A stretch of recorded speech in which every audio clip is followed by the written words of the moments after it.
നമുക്കറിയാലോ, ഈ വരാൻ പോകുന്ന തിരഞ്ഞെടുപ്പ്, അതായത് ഏതാനും മാസങ്ങൾ, കൈവിരലിൽ എണ്ണാവുന്ന മാസങ്ങൾ കൂടി കഴിയുമ്പോൾ തദ്ദേശ സ്വയംഭരണ സ്ഥാപനങ്ങളിലേക്കുള്ള തിരഞ്ഞെടുപ്പ് വരികയാണ്. ഇതിന്റെ ഏറ്റവും പ്രധാനപ്പെട്ട ഒരു പ്രത്യേകത എന്ന് പറയുന്നത്, BJP കഴിഞ്ഞ ലോക്സഭാ തിരഞ്ഞെടുപ്പിൽ ഏതാണ്ട് 20% പലയിടത്ത് 20% കൂടുതലൊക്കെ വോട്ട് നേടിക്കൊണ്ട് കേരളത്തിൽ അതായത് വരാനിരിക്കുന്ന നിയമസഭാ തിരഞ്ഞെടുപ്പിൽ കേരളം പിടിക്കും എന്നാണ് BJP പറയുന്നത്. സാധാരണ രീതിയിൽ അതിനുള്ള സാധ്യത ഇല്ല എന്നാണ് രാഷ്ട്രീയ നിരീക്ഷകർ സാധാരണ പറയാറുള്ളത്. കാരണം കേരളത്തിന്റെ ഒരു ജാതി മത സമവാക്യങ്ങൾ അനുസരിച്ച് BJPക്ക് അത്രമാത്രം ഒരു ഏറി വന്നാൽ ഒരു 3-4 സീറ്റുകളൊക്കെ കിട്ടിയേക്കാം എന്നാണ് പൊതുവായി രാഷ്ട്രീയ നിരീക്ഷകരൊക്കെ അഭിപ്രായപ്പെടുന്നത്. പക്ഷെ BJP വളരെ കൃത്യമായി ഭരണം പിടിക്കും എന്നാണ് പറയുന്നത്. ഇതിനുള്ള ഒരുക്കങ്ങളിലാണ് അവർ. അതാണ് ഏറ്റവും പ്രധാനപ്പെട്ട പ്രത്യേകത എന്ന് പറയുന്നത്. RSS ഏറ്റവും താഴെ തട്ടിൽ അവരുടെ പ്രവർത്തനം മാസങ്ങൾക്ക് മുമ്പ് തന്നെ തുടങ്ങിക്കഴിഞ്ഞു. ഇതിലെ എന്താ പറയാ, ഈ ഇലക്ഷൻ പ്രോസസ്സ് അല്ലെങ്കിൽ ഈ ഒരുക്കങ്ങൾ, തിരഞ്ഞെടുപ്പിനുള്ള ഒരുക്കങ്ങൾ നിരീക്ഷിക്കാൻ വേണ്ടിയിട്ട് അമിത്ഷാ കഴിഞ്ഞ പ്രാവശ്യം വന്നു. ഇപ്പൊ വീണ്ടും അമിത്ഷാ എത്തിയിരിക്കുന്നു. അമിത്ഷാ ഓരോ മാസവും സന്ദർശിക്കാൻ വേണ്ടി പോവുകയാണ്. അപ്പൊ അവരുടെ ലക്ഷ്യം എന്ന് പറയുന്നത് കേരളത്തിൽ ഒരു പ്രത്യേക ഒരു സ്ഥിതിവിശേഷമാണ് ഇപ്പം സന്നിഹിതമായത്. ഒന്ന്, ഏറ്റവും വലിയ ഭരണവിരുദ്ധ വികാരം, ഏറ്റവും വലിയ കേരള ചരിത്രത്തിൽ ഇന്നേ വരെ ഉണ്ടായിട്ടില്ലാത്ത ഏറ്റവും വലിയ ഭരണവിരുദ്ധ വികാരമാണ് ഉണ്ടായത്. അതേസമയത്ത് തന്നെ സാധാരണ രീതിയിൽ LDFിനോട് ഭരണവിരുദ്ധ വികാരം വന്നാൽ UDF സ്വാഭാവികമായും അധികാരത്തിൽ വരും. അങ്ങനെയാണ് കേരളത്തിൽ ഇന്നോളം സംഭവിച്ച ഒരു കാര്യം എന്ന് പറയുന്നത്. പക്ഷേ UDF എന്ന് പറയുന്നത് അതീവ ദയനീയമാണ്. UDFിന്റെ സ്ഥിതി ഏറ്റവും പുതിയ രാഹുൽ മാങ്കൂട്ടത്തിനെതിരെ ഉന്നയിക്കപ്പെടുന്ന അല്ലെങ്കിൽ ഉന്നയിക്കപ്പെട്ടുകൊണ്ടിരിക്കുന്ന ഈ ലൈംഗിക ആരോപണങ്ങൾ വീണ്ടും വരികയാണ്. പുതിയ ഓഡിയോ ക്ലിപ്പുകൾ വരുന്നു, പുതിയ പെൺകുട്ടികൾ ആരോപണങ്ങളായി വരുന്നു. പക്ഷെ നമ്മുടെ മലയാളികളെ സംബന്ധിച്ചിടത്തോളം ഈ ലൈംഗിക ദാരിദ്ര്യം ഇങ്ങനെ അനുഭവിച്ചുകൊണ്ടിരിക്കുന്ന മലയാളികളെ സംബന്ധിച്ചിടത്തോളം ഇത്തരം വാർത്തകൾ അവർക്ക് ഭയങ്കര ആവേശത്തോടെയാണ് ഈ വാർത്തകൾ അവർ സ്വീകരിക്കുക. ഇതിൽ എന്താണ് സ്ഥിതി, എന്താണ് ശരി, എന്താണ് തെറ്റെന്നൊന്നും അവർ നോക്കാറില്ല. ഇപ്പൊ തന്നെ പുറത്തു വന്ന രാഹുൽ മാങ്കൂട്ടത്തിനെതിരെ പുറത്തുനിന്ന് വാർത്തകൾ സൂക്ഷ്മമായി നിരീക്ഷിച്ചാൽ നമുക്കറിയാം ഇതിലൊന്നും വലിയ കാര്യമൊന്നുമില്ല.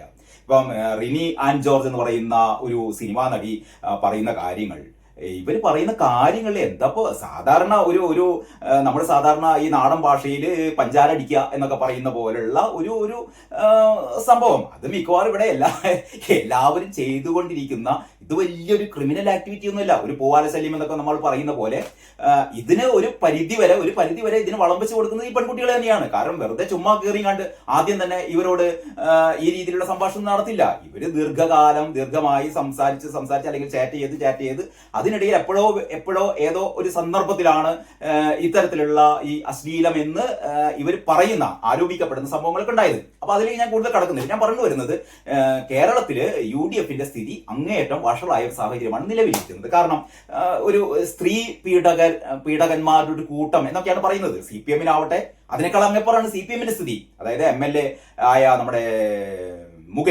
മുകേഷിനെതിരെ ലൈംഗിക ആരോപണം മാത്രമല്ല, പോലീസ് നടപടികളിലേക്ക് എത്തി, കോടതി നടപടികളിലേക്ക് എത്തി. ഒരു ജാമ്യത്തിന്റെ പിൻബലത്തിലാണ് മുകേഷ് ഇപ്പൊ ഇത് പുറത്തിറങ്ങി നടക്കുന്നത്. അറസ്റ്റ് ചെയ്തതാണ്, എന്നിട്ട് ജാമ്യത്തിൽ വിട്ടതാണ്. അപ്പൊ മുകേഷിനെതിരെ ലൈംഗിക പീഡന പരാതി, പിന്നീട് ലൈംഗിക പീഡന പരാതികളുള്ളത് ഇതേപോലെ ഒരുപാട് പി കെ ശശി, കടകംപള്ളി സുരേന്ദ്രൻ, അങ്ങനെ CPMന്റെ ഒരു മുൻനിര ഐസക്. അപ്പൊ CPMന്റെ ഈ മുൻനിര നേതാക്കന്മാരും മധ്യനിര നേതാക്കന്മാർക്കും ഒപ്പമുള്ള ഒരുപാട് CPM നേതാക്കളൊക്കെ ഈ ലൈംഗിക അപവാദത്തിന്റെ നിഴലിലാണ്. കോൺഗ്രസ് ആവട്ടെ, വിൻസെന്റിന്റെ പേരിൽ കേസുണ്ട്, നമ്മുടെ അതേപോലെ മറ്റൊരു MLAയുടെ പേരിൽ കേസുണ്ട്. അങ്ങനെ ഈ രീതിയിലുള്ള ഏറ്റവും പുതുതായി രാഹുൽ മാങ്കൂട്ടത്തിനെതിരെ. അപ്പൊ ഈ സ്ത്രീ പീഡന പരാതികൾ ഒരു ഭാഗത്ത്, ഞാൻ നേരത്തെ പറഞ്ഞ പോലെ ഏറ്റവും വലിയ ഭരണവിരുദ്ധ വികാരം LDFന്, UDF ആകട്ടെ ഇവരെ തമ്മിൽ തല്ലി പ്രത്യേകിച്ചും രാഹുൽ മാങ്കൂട്ടത്തിനെതിരെ ഇങ്ങനൊരു നടപടി ഈ യൂത്ത് കോൺഗ്രസിന്റെ അധ്യക്ഷ സ്ഥാനത്ത് നിന്ന് നീക്കുന്നു, അല്ലെങ്കിൽ രാഹുൽ സ്വയം രാജിവെച്ച് പിന്മാറുന്നു, എന്തെങ്കിലും ആവട്ടെ. അതിന്റെ സ്ഥിതിഗതികൾ എന്താണ് വസ്തുത, അല്ലെങ്കിൽ ഹൈക്കമാൻഡ് പറഞ്ഞിട്ടാണോ രാജിവെച്ചത്, അല്ലെങ്കിൽ രാഹുൽ സ്വയം തീരുമാനമെടുത്ത് രാജിവെച്ചതാണോ എന്നൊക്കെയുള്ള വിവാദങ്ങളിലേക്കൊന്നും അല്ല കടക്കുന്നത്. അതിലൊന്നും വലിയ കാര്യമൊന്നുമില്ല. രാഹുൽ ഏതായാലും ഒഴിഞ്ഞു. പക്ഷെ യഥാർത്ഥത്തിൽ നമ്മളൊന്ന് ആലോചിച്ച് നോക്കിയിട്ട്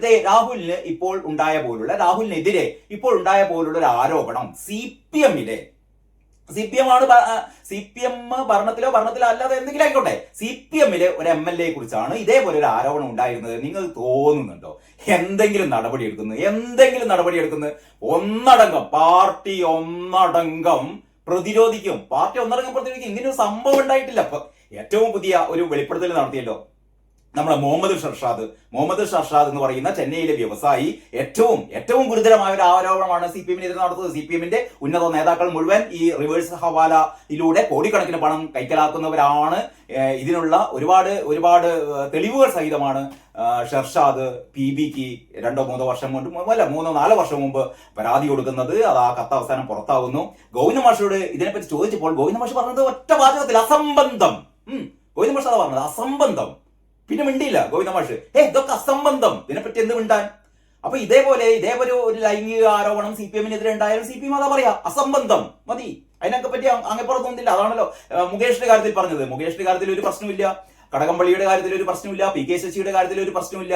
അപ്പോൾ ഈ കോൺഗ്രസ്സുകാരെ സംബന്ധിച്ചിടത്തോളം ഈ രാഹുലിനെതിരെ സാധാരണ രീതിയിൽ രാഹുൽ മാങ്കൂട്ടത്തിനെതിരെ ആരോപണം ഉന്നയിക്കുന്നത് എതിർ ചേരിയിൽപ്പെട്ട ആൾക്കാരാണ്. എന്ന് പറഞ്ഞാൽ ഈ CPM-കാരോ BJP-കാരൊക്കെയാണ്. ഇപ്പൊ രാഹുല് ഇനി ഈ MLA സ്ഥാനം കൂടി രാജിവെക്കണം എന്ന് ആവശ്യപ്പെട്ടുകൊണ്ട് BJP-യുടെ നേതൃത്വത്തില് അവിടെ ഇന്നിപ്പോ ഏറ്റവും അവസാനം TV-യിലൊക്കെ വരുന്നത് നവ്യ ഹരിദാസിന്റെ നേതൃത്വത്തിൽ ഒരു തൊട്ടിലാട്ടി സമരം തിരുവനന്തപുരത്ത് നടന്നുകൊണ്ടിരിക്കുന്നു.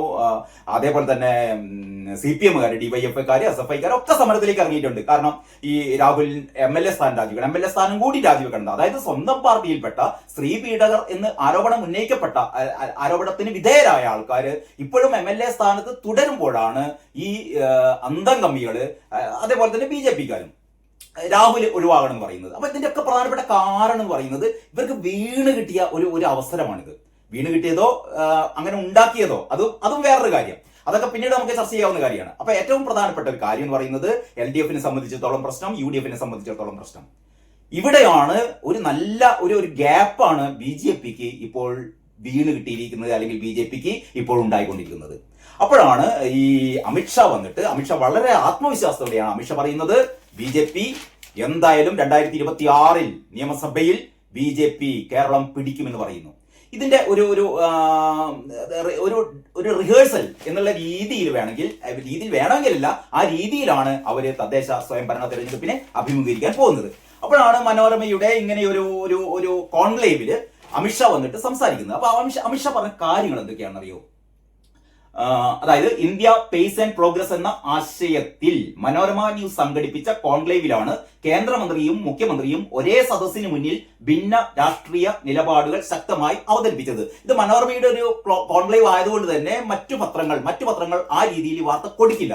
അതുകൊണ്ടാണ് ഞാൻ ഇത് ആദ്യം തന്നെ ഈ വാർത്തയെക്കുറിച്ച് പരാമർശിക്കുന്നത്. മലയാള മനോരമ വായിക്കാത്തവർക്കും അറിയാൻ വേണ്ടിയിട്ടാണ് ഇത് പറയുന്നത്. പിന്നെ രാവിലെ കോൺക്ലേവ് ഉദ്ഘാടനം ചെയ്ത അമിത്ഷാ ഉയർത്തിയ ആരോപണങ്ങൾക്ക് സമാപന സമ്മേളനത്തിൽ പങ്കെടുത്തപ്പോഴാണ് മുഖ്യമന്ത്രി മറുപടി പറഞ്ഞത്.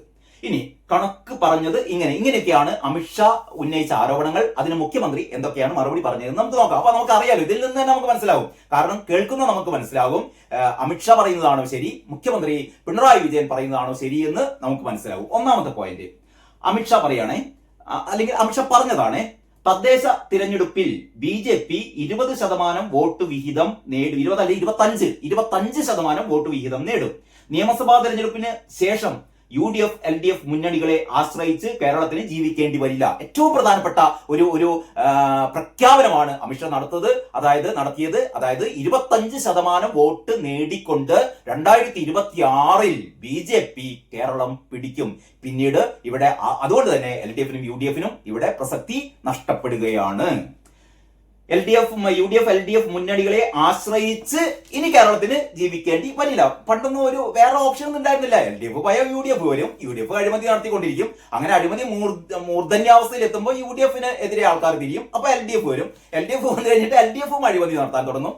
അവസാനം അതിൽ മനമെടുത്തിട്ട് അടുത്ത തെരഞ്ഞെടുപ്പ് വരും, വീണ്ടും UDF-ന് അധികാരത്തിൽ കയറ്റും. ഇങ്ങനെ ഒന്ന് പോയാൽ വേറൊന്ന് പോയാൽ മറ്റൊന്ന് എന്ന രീതിയിൽ ഇവരിങ്ങനെ മാറി ഭരണം പിടിക്കുന്ന ഒരവസ്ഥയിൽ നിന്ന് മാറ്റമുണ്ടാകാൻ പോകുകയാണ്.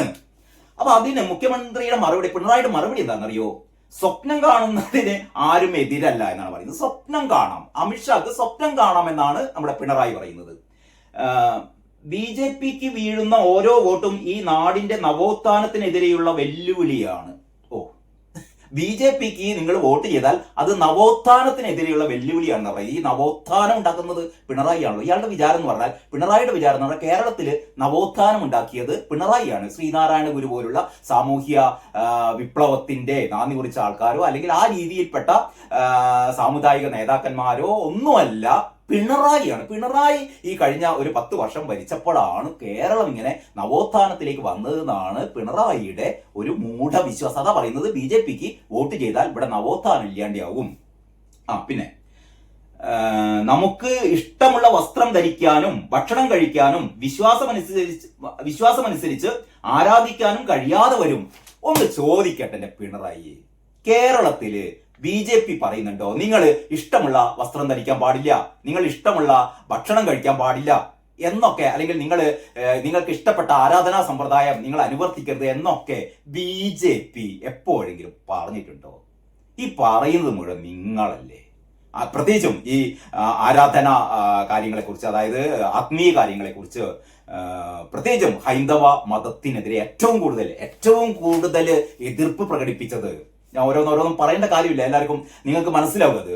സ്പീക്കർ ഷംസീറൊക്കെ പറഞ്ഞ കാര്യങ്ങളൊക്കെ നമ്മുടെ മുന്നിലുണ്ടല്ലോ. ഗണപതി മിത്താണ് എന്നൊക്കെ പറഞ്ഞ ആ രീതിയിൽ നിങ്ങൾ ഇങ്ങനെ ഹൈന്ദവ മതത്തെ നിങ്ങൾ പുച്ഛിക്കുന്നു, ആ രീതിയിലുള്ള എതിർപ്പ് പ്രകടിപ്പിക്കുന്നു. പക്ഷെ അത്തരത്തിൽ BJP ആ രീതിയിലുള്ള എതിർപ്പുകളൊന്നും പ്രകടിപ്പിക്കാറില്ല.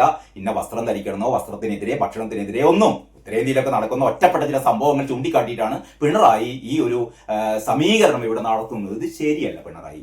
അപ്പൊ ഇവിടെ അമിത്ഷാ പറഞ്ഞ ഏറ്റവും പ്രധാനപ്പെട്ട കാര്യത്തോട് പിണറായി പ്രതിരോധിക്കുമ്പോൾ പ്രതിരോധിക്കാൻ പിണറായിക്ക് ആവുന്നില്ല. അതാണ് നമുക്ക് ഇന്ന് മനസ്സിലാവുന്നത്. ഇനി രണ്ടാമത്തെ പോയിന്റ്, അമിത്ഷാ പറയാണ് ദുരന്ത നിവാരണ നിധി കൈകാര്യവുമായി ബന്ധപ്പെട്ട എല്ലാ വിഷയങ്ങളിലും മുഖ്യമന്ത്രി പിണറായി വിജയനുമായി പരസ്യ സംവാദം നടത്താൻ ഞാൻ തയ്യാറാണ്. അമിത്ഷാ പറയാണ്, ഈ സാധാരണ രീതിയിൽ ഇവർ പറഞ്ഞുകൊണ്ടിരിക്കുന്നത് ഈ ദുരന്ത അല്ലെങ്കിൽ ഇക്കഴിഞ്ഞ കാലങ്ങളിലുണ്ടായ കേരളത്തിലുണ്ടായ മഹാദുരന്തങ്ങൾ, വയനാട്ടിലേത് ഉൾപ്പെടെയുള്ള ദുരന്തങ്ങളിൽ ആവശ്യമായ ഒരു കേന്ദ്ര സഹായം കിട്ടിയിട്ടില്ല, കേന്ദ്രം കേരളത്തെ സഹായിച്ചിട്ടില്ല എന്നൊക്കെയാണല്ലോ ഇവരിങ്ങനെ പറഞ്ഞുകൊണ്ടിരിക്കുന്നത്. അപ്പൊ അമിത്ഷാ പറയാണ് ഞാനൊരു പൊതുസംവാദത്തിന് ഞാൻ തയ്യാറാണ്. പിണറായി പറയട്ടെ, ഇങ്ങനെ അവിടെയും വിളി ചെന്നും കണ്ട് ഈ അന്തംകമ്മികളോട് ഇങ്ങനെ ക്യാപ്സ്യൂൾ രൂപത്തിൽ പറഞ്ഞിട്ടൊന്നും കാര്യമില്ല. ഒരു പൊതുസംവാദം ഞാൻ പറയാം, എന്നോട് സംവാദത്തിന് തയ്യാറുണ്ടോ എന്നാണ് അമിത്ഷാ ചോദിക്കുന്നത്. ദുരന്ത നിവാരണ നിധി കൈകാര്യവുമായി ബന്ധപ്പെട്ട എല്ലാ വിഷയങ്ങളിലും മുഖ്യമന്ത്രി പിണറായി വിജയനുമായി പരസ്യ സംവാദം നടത്താൻ ഞാൻ തയ്യാറാണ്. 2004-2014 വരെയുള്ള കാലത്ത് കേരളത്തിന് ദുരന്ത നിവാരണത്തിനായി കേന്ദ്ര സർക്കാർ നൽകിയത് 1350 കോടി രൂപയാണ്. അതായത് 2004 മുതൽ 2014 വരെയുള്ള 10 വർഷം കേരളത്തിന് നൽകിയത് എത്രയാണ്? 1350 കോടി രൂപയാണ്. എന്നാൽ നരേന്ദ്രമോദി സർക്കാർ 10 വർഷത്തിനിടെ സംസ്ഥാന സർക്കാരിന് നൽകിയത് 5100 കോടി എന്ന് പറഞ്ഞാൽ അതിന്റെ നേരത്തെ നൽകിയതിന്റെ 5 ഇരട്ടി 5100 കോടി രൂപയാണ്. പക്ഷേ സംസ്ഥാന സർക്കാർ ആ തുക ജനങ്ങൾക്ക് നൽകിയില്ല എന്നത് ഗൗരവമുള്ള വിഷയമാണ്.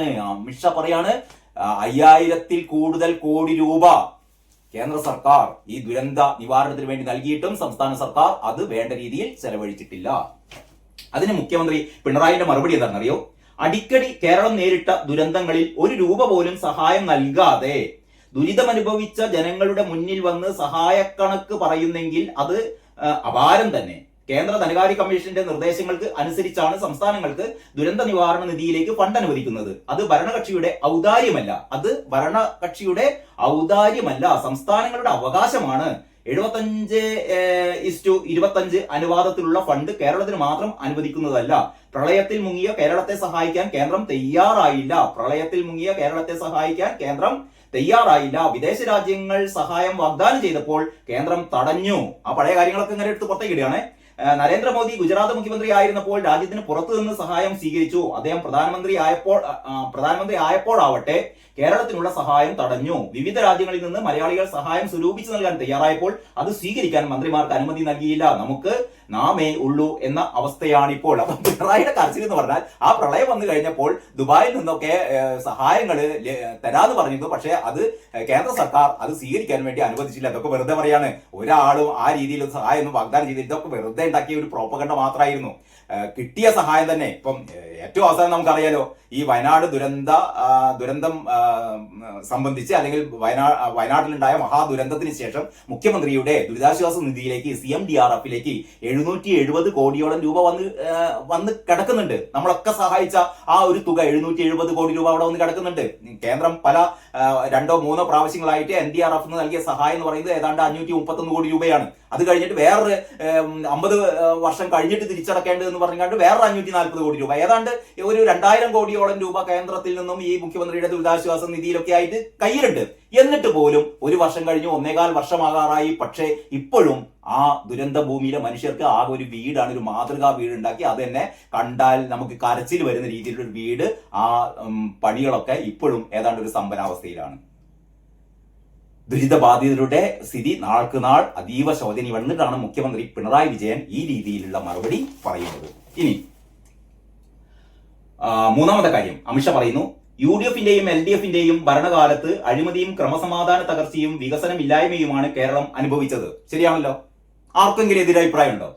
UDFന്റെയും LDFന്റെയും ഭരണകാലത്ത് അഴിമതിയും ക്രമസമാധാന തകർച്ചയും വികസനമില്ലായ്മയും കേരളം അനുഭവിച്ചത്.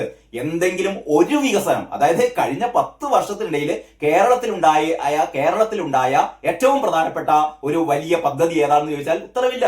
അത്തരത്തിലുള്ള വൻ പദ്ധതികളൊന്നും കേരളത്തിൽ ഉണ്ടായിട്ടില്ല. കഴിഞ്ഞ 10 വർഷത്തിനിടയിൽ കേരളത്തിൽ എന്തെങ്കിലും തരത്തിലുള്ള ഒരു വ്യാവസായിക വിപ്ലവം, ഒരു വലിയൊരു വ്യവസായം, അല്ലെങ്കിൽ ആ രീതിയിൽ 10 വർഷത്തിനിടയിൽ കേരളത്തിലെ കാർഷിക രംഗത്ത് കേരളം എന്താണ് മുന്നേറിയത്? കഴിഞ്ഞ 10 വർഷം കൊണ്ട് കേരളം വ്യാവസായികപരമായി എങ്ങനെയാണ് മുന്നേറിയത്? കഴിഞ്ഞ 10 വർഷം കൊണ്ട് എങ്ങനെയാണ് കേരളം വിദ്യാഭ്യാസപരമായി മുന്നേറിയത്? ഈ ചോദ്യങ്ങൾക്കൊന്നും കൃത്യമായ മറുപടി LDFന് നൽകാനില്ല. കാരണം ഒരു രംഗത്തും ആരോഗ്യരംഗം കൊടുക്കാം. ആരോഗ്യരംഗത്തും ഇടക്കിടക്ക് ഒരു കേന്ദ്രത്തിന്റെ ചില മാനദണ്ഡങ്ങൾ അനുസരിച്ച് ഇവിടുത്തെ ചില പ്രാഥമിക ആരോഗ്യ കേന്ദ്രങ്ങൾക്ക് A സർട്ടിഫിക്കറ്റ് കിട്ടിയിരുന്നു, A+ സർട്ടിഫിക്കറ്റ് കിട്ടിയിട്ടുണ്ട് എന്നൊക്കെ പറഞ്ഞിട്ട് നമ്മുടെ ആരോഗ്യ മന്ത്രി വീണ ജോർജ് ഇടക്കിടക്ക് ഇങ്ങനെ തള്ളുന്നത് കാണാം. ഈ തള്ളലല്ലാതെ പിന്നെ പൊതുമരാമത്ത് വകുപ്പിന്റെ കാര്യമൊക്കെ നമുക്ക് അറിയാലോ. പൊളിഞ്ഞു വീഴുന്ന പാലങ്ങള്, കുഴികളായി കൊണ്ടിരിക്കുന്ന റോഡുകൾ, ചുരുക്കി പറഞ്ഞാൽ ഒരു ക്രമസമാധാന നിലയുടെ കാര്യം പിന്നെ പറയാനില്ല. ഇങ്ങനെ എണ്ണി പറയുകയാണെങ്കിൽ ഒരു രംഗത്തും നാം മുന്നേറിയിട്ടില്ല. ഇതാണ് പറയുന്നത്. അതിനെ ചെറുക്കാൻ മുൻപ് BJP ശക്തമായിരുന്നില്ല. ഇപ്പോൾ ആ സ്ഥിതി മാറിയിരിക്കുകയാണ്. നരേന്ദ്രമോദിയും BJPയും പ്രകടന മികവിന്റെ രാഷ്ട്രീയമാണ് മുന്നോട്ട് വയ്ക്കുന്നത്. കേരളത്തിലെ യുവാക്കളും അതിനൊപ്പം നിൽക്കും. കേരളത്തിലെ BJP പ്രവർത്തകർ CPM പ്രവർത്തകരിൽ നിന്ന് അതിക്രൂരമായ ആക്രമണമാണ് കാലങ്ങളായി നേരിട്ടുകൊണ്ടിരിക്കുന്നത്. എത്രയോ പ്രവർത്തകരുടെ കൈയും കാലും വെട്ടി രാജ്യസഭാംഗമായി നാമനിർദ്ദേശം ചെയ്യപ്പെട്ട C സദാനന്ദൻ അത്തരം ആക്രമണത്തിന്റെ ഇരയാണ്. ദേശസുരക്ഷയുടെ കാര്യത്തിലും LDF സർക്കാർ വിട്ടുവീഴ്ച ചെയ്യുകയാണ്. മോദി സർക്കാർ കേന്ദ്രം ഭരിക്കുന്നത് കൊണ്ട് മാത്രമാണ് പോപ്പുലർ ഫ്രണ്ടിനെ നിരോധിക്കാൻ കേരളം തയ്യാറായത്. പാർട്ടിക്കാർക്ക് വേണ്ടിയല്ല, ജനങ്ങൾക്ക് വേണ്ടി പ്രവർത്തിക്കുന്ന സർക്കാർ കേരളത്തിൽ വരണം. ഇതാണ് അമിത്ഷാ പറയുന്നത്. അതിനും പിണറായിയുടെ മറുപടി ഇങ്ങനെയാണ്: BJP കേരളത്തിൽ അനുഭവിച്ചു എന്ന് പറയുന്ന യാതന ഒട്ടേറെ പേരെ കൊന്നൊടുക്കിയ യാതനയാണ്. RSS എന്താണെന്ന് കേരളത്തിലെ ജനങ്ങൾക്കറിയാം. പിണറായി ആണല്ലോ പറയുന്നത്. പിണറായിയാണ് തീരുമാനിക്കുന്നത് കേരളത്തിലെ ജനങ്ങളുടെ മനസ്സെന്താണെന്ന്. പിണറായിയുടെ കാര്യം നോക്കിയാൽ മതി.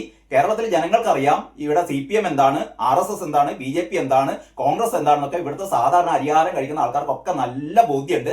അതിന് പിണറായി പാർട്ടി ക്ലാസ് എടുക്കേണ്ട, അപ്പം ഗോവിന്ദനെയും ഇതിനു വേണ്ടി കൊണ്ടുവരേണ്ട.